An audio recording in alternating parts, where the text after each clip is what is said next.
Hey everyone, I'm working to hit 1,000 subscribers, and I need your help to get there. If you enjoy the content, please hit that subscribe button right now. The Australian Open final between Carlos Alcaraz and Novak Djokovic descended into chaos when Alcaraz spotted the roof being partially closed during the break between sets. The world number one immediately confronted chair umpire John Blom, demanding to know why the roof was closing when it wasn't even raining yet. Tournament referee Wayne McKewen was called to court as Alcaraz protested the bizarre decision that changed the playing conditions right when he'd just leveled the match at 1-set-all. Former Wimbledon champion Pat Cash backed Alcaraz on BBC commentary, agreeing that if it's not raining, the roof should stay open. Tim Henman explained the referee's office claimed rain was forecast nearby, and they were preparing for a swift closure. But the partial closing created unusual indoor-outdoor hybrid conditions that potentially favored Djokovic. The drama highlighted how even small officiating decisions can become massive controversies when history is on the line. Carlos Alcaraz just did something you almost never see in a Grand Slam final. He stopped everything, challenged the officials, demanded answers, made them call down the tournament referee to explain what the hell they were doing with the roof. This wasn't about a line call or a time violation or something routine that gets disputed occasionally. This was about the playing conditions being changed in the middle of the biggest match of the year, changed in a way that seemed arbitrary and potentially unfair. Changed at exactly the moment when Alcaraz had just fought back to level the final at 1 set each against Novak Djokovic. The roof at Rod Laver Arena was closing, but not all the way, just partially, just enough to change the wind patterns and the feel of the court, just enough to make Alcaraz look up, notice something was different, and immediately realize this could affect the outcome of the match. "Why close it a bit?" Alcaraz could be heard saying to chair umpire John Blom. The confusion and frustration in his voice was obvious. "I didn't know that.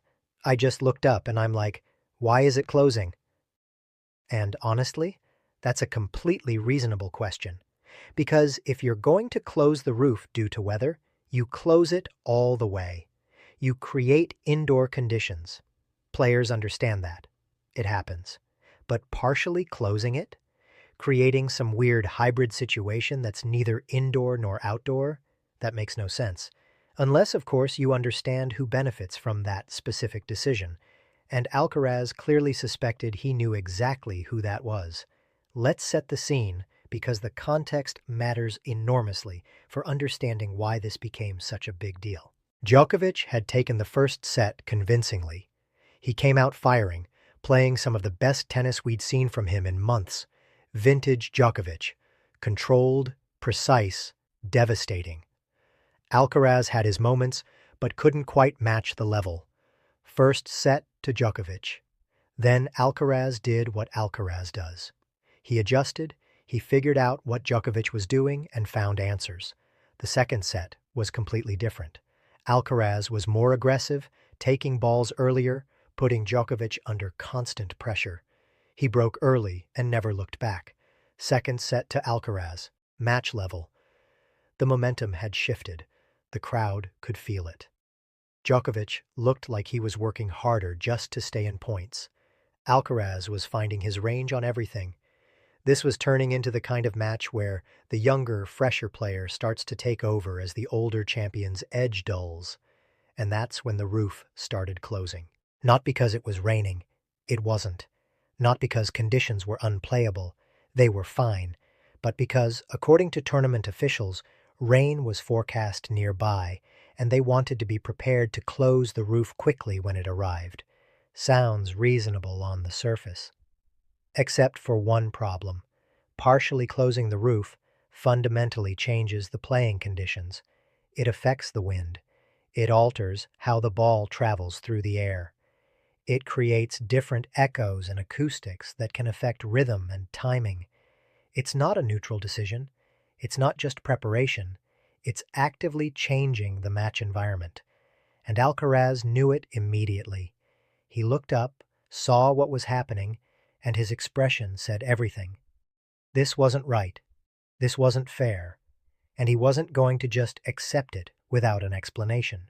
The conversation with chair umpire John Blom was tense. Alcaraz wanted to know who made this decision and why. Blom tried to explain, but clearly wasn't satisfying Alcaraz's concerns. So, the world number one took the next step. He asked for the tournament referee. Wayne McKewen came onto the court. The tournament referee being called during a Grand Slam final is unusual enough that everyone watching knew something significant was happening.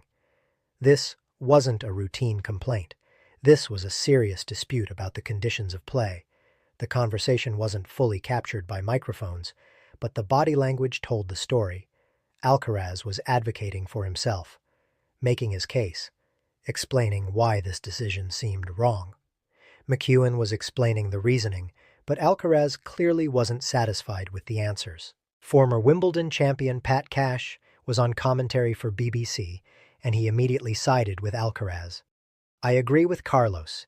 If it's not raining, open it," Cash said. That's a former champion saying what a lot of people watching were thinking. The decision didn't make sense. Tim Henman provided more context from the referee's office. The response was, "It's raining very close by, so it's in preparation for shutting the roof swiftly, and then a much shorter delay," Henman explained. Okay, so that's the official explanation. Rain nearby, preparing for closure. But Henman also pointed out something crucial. Obviously, closing the roof is taking away the element of the wind because it can't get in. We have had 4 breaks of serve from the umpire's right, and there has been a breeze down the court. I think it might eradicate that breeze and make it more like indoor conditions. Who does that suit? I think if I had to choose one, I would choose Djokovic. There it is, the smoking gun, the explanation for why Alcaraz was so upset. Because partially closing the roof wasn't a neutral decision made purely for weather concerns. It was a decision that potentially favored Djokovic by creating conditions more suited to his game. Djokovic is one of the best indoor players in tennis history. He's comfortable in controlled conditions, without wind or external elements. His precision and consistency play even better when there are fewer variables affecting the ball. Alcaraz, while great everywhere, is more explosive and dynamic. He uses variety and creativity and sometimes capitalizes on conditions that create opportunities for unexpected shots. Taking away the breeze, making the court play more like indoors, reducing variables, all of that trends toward Djokovic's strengths and away from some of Alcaraz's weapons. Now, was this intentional? Was someone trying to help Djokovic? Almost certainly not. Tournament officials aren't out there trying to rig finals, but the impact of the decision was real regardless of intent, and Alcaraz had every right to question why it was being made when it wasn't actually raining yet. The timing was also suspicious in Alcaraz's eyes. He'd just won the second set. The momentum was with him. He was the younger, fresher player starting to impose himself, and suddenly the conditions change in a way that potentially helps his 38-year-old opponent. The optics of that are terrible, even if the intent was innocent.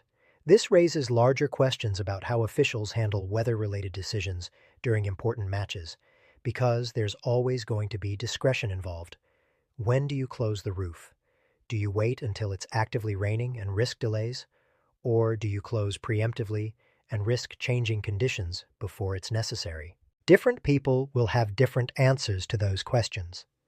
But what seems clear is that partially closing should never be the answer. If weather is coming and you need to prepare for it, close the roof all the way. Create full indoor conditions that both players can adjust to equally. Don't create this weird in-between state that changes things unpredictably. Alcaraz's frustration was visible even after the discussion with McKewen. He didn't look satisfied with the explanation. He didn't look like he felt the situation had been resolved fairly. But he also knew he had to move on and play tennis. You can't win a Grand Slam final by arguing with officials. Eventually, you have to go back out there and compete. And to his credit, he did exactly that. Whether the roof situation affected him mentally or gave Djokovic an advantage is debatable. But what's not debatable is that Alcaraz refocused and played brilliant tennis in the third and fourth sets to complete the comeback and win the championship. Still, the roof incident is going to be one of those things people talk about when discussing this final. Not the main story, Alcaraz completing the career Grand Slam is the headline, but a significant footnote, a moment of controversy in an otherwise historic match. And it raises questions about how Grand Slam finals should be managed. These are the biggest matches in tennis. The whole world is watching. Every decision gets scrutinized. Officials need to be absolutely certain that their choices are necessary and fair, because any hint of favoritism or poor judgment becomes a massive controversy. The problem with the roof decision is that it failed both tests. It wasn't clearly necessary, it wasn't actually raining yet, and it wasn't clearly fair. It changed conditions in a way that potentially favored one player over the other. That combination is what created the problem and what justified Alcaraz's protest. Think about the stakes involved here. Alcaraz was trying to become the youngest man ever to complete the career Grand Slam. Djokovic was trying to win his 25th Grand Slam and beat the best player in the world at 38 years old. Historic achievements were on the line for both players. The last thing anyone wanted was for the match to be decided or influenced by an officiating decision that seemed arbitrary. That's why Alcaraz pushed back so hard. It wasn't just about being comfortable or preferring certain conditions. It was about ensuring that his chance at history wasn't compromised by a decision that didn't make clear sense and potentially disadvantaged him.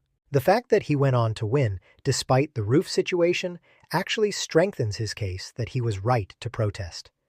Because if he'd lost, especially if the match had turned after the roof partially closed, that decision would have been scrutinized endlessly. People would have questioned whether it affected the outcome, whether Djokovic benefited from conditions being changed. By winning anyway, Alcaraz removed that narrative. He proved he could beat Djokovic under any conditions, but that doesn't mean the decision was right or that his protest wasn't justified. The other angle worth considering is what this says about Alcaraz as a competitor, because it would have been easy to just accept the decision and move on, to not make waves during a Grand Slam final, to avoid any appearance of complaining or being difficult. But Alcaraz didn't do that. He stood up for himself. He questioned what seemed wrong. He demanded explanations. That shows a level of competitive maturity and self-advocacy that you don't always see from young players.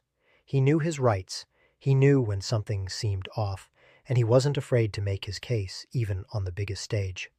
That's champion mentality, not just accepting whatever officials decide, but being engaged enough and aware enough to recognize when decisions might be affecting your chances unfairly, and being confident enough to speak up about it.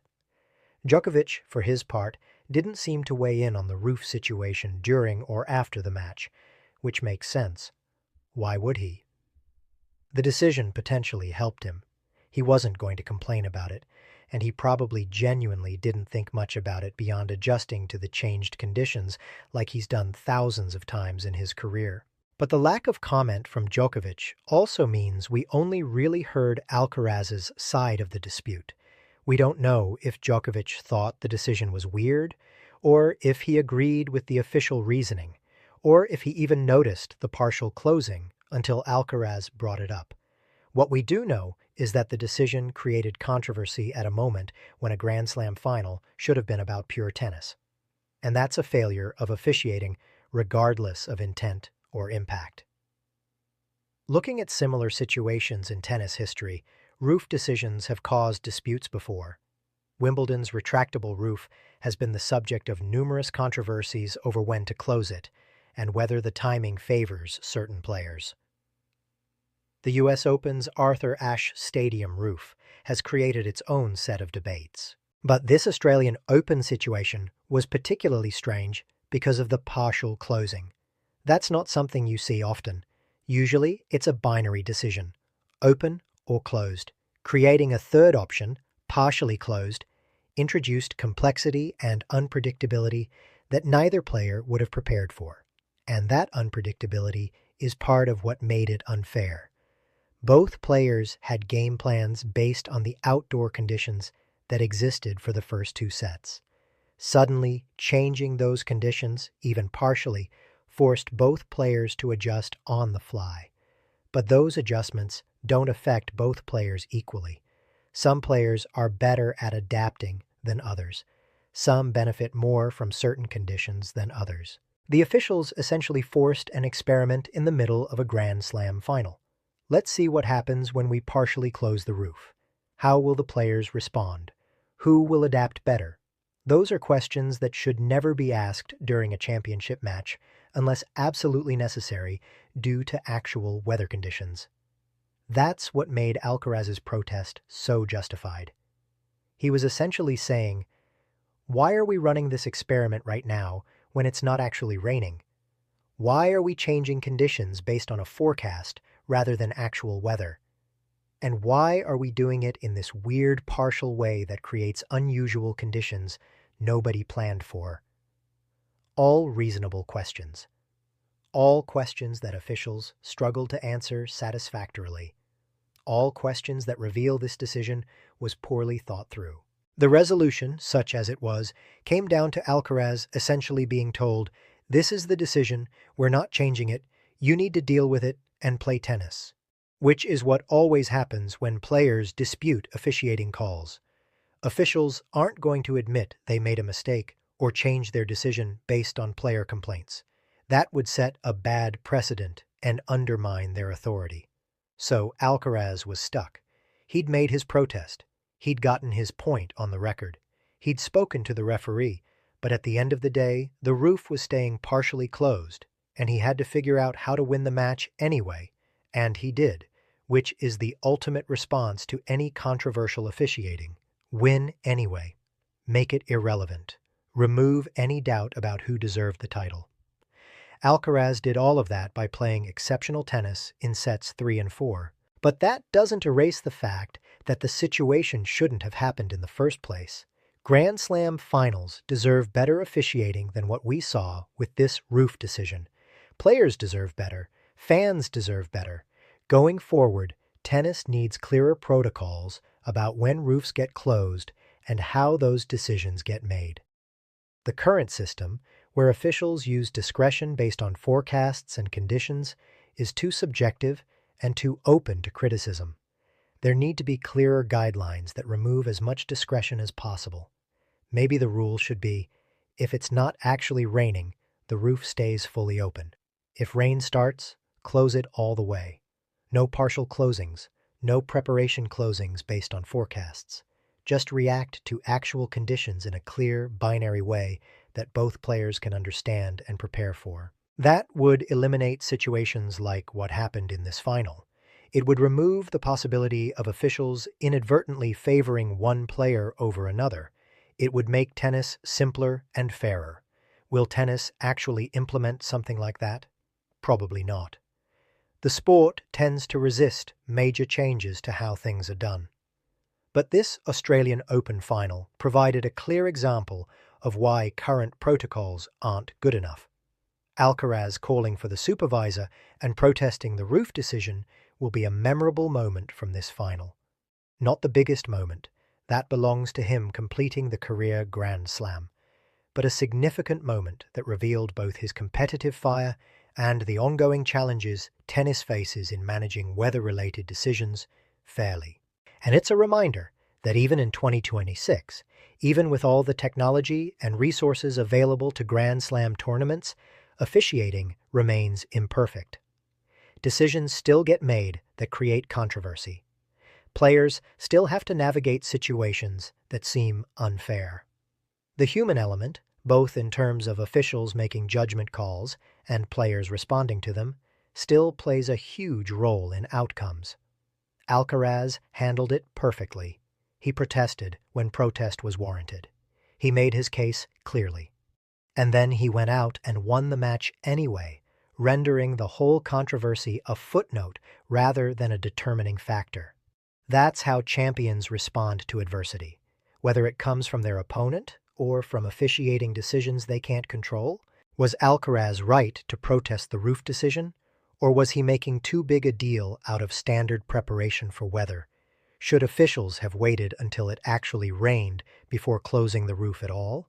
And did the partial closing potentially give Djokovic an advantage? Drop your take in the comments, and let's debate whether this was poor officiating or reasonable caution. Subscribe, because we're breaking down every controversial moment from this historic final. Hit that like button if you think Alcaraz was justified in calling for the supervisor. When something seems wrong on that big a stage, champions speak up. The incident also highlights the pressure officials face during Grand Slam finals. Every decision they make is scrutinized by millions of people watching worldwide. Any choice that seems to favor one player over another becomes instant controversy. It's an impossible job in some ways because weather doesn't operate on perfect schedules that make officiating decisions easy and obvious. But that difficulty doesn't excuse poor decision-making. If anything, it means officials need to be even more careful about when and how they make changes to playing conditions. They need to ensure that every decision can be clearly justified and explained, that there's no room for interpretation or suspicion about intent. The partial roof closing failed that test. It created more questions than answers. Why partial instead of full? Why now instead of when rain actually arrives? Why change conditions at this specific moment in the match? Officials couldn't provide satisfying answers to those questions, which is why the controversy emerged. Compare this to situations where roofs get closed because rain is actively falling. Those decisions might be unpopular with players who prefer outdoor conditions, but at least they're clearly necessary. Nobody can argue that you should play through rain. The decision is obvious and defensible. This situation was neither obvious nor easily defensible, and that's the core problem. Officials made a discretionary choice that changed conditions unnecessarily and potentially unfairly. Alcaraz was right to challenge it, even if he ultimately had to accept it and play through it. The other lesson here is about communication. Officials need to do a better job explaining their decisions to players before implementing them. If they had told both Alcaraz and Djokovic before the set break that they were planning to partially close the roof due to approaching weather, players could have asked questions and received answers before the change happened. Instead, Alcaraz discovered it by looking up and noticing the roof had already started moving. That lack of communication made it feel like something was being done to him rather than a decision being made transparently with input from all parties. Better communication might not have changed the decision, but it would have changed how the decision was received. Going forward, Grand Slam tournaments should implement protocols requiring officials to communicate major condition changes to players before they happen. Give players a chance to understand the reasoning and ask questions. Treat them as partners in making sure the match is conducted fairly, rather than as subjects who have to accept whatever officials decree. That wouldn't eliminate all controversies. Sometimes players will disagree with decisions even when they're explained. But it would reduce the feeling of arbitrary or capricious officiating that made this situation feel so wrong to Alcaraz and to many viewers. The roof incident at the Australian Open final will be studied and debated for years. It's a perfect case study in how not to handle weather-related decisions during major sporting events, and it's a reminder that even with all the advancements in tennis technology and officiating, there's still plenty of room for improvement in how the sport manages its biggest matches. Alcaraz ultimately won despite the controversy, which is the best possible outcome, but the controversy still mattered. It still revealed problems with current protocols, and it still deserves to be remembered and learned from so future finals can be conducted with better decision-making and clearer communication.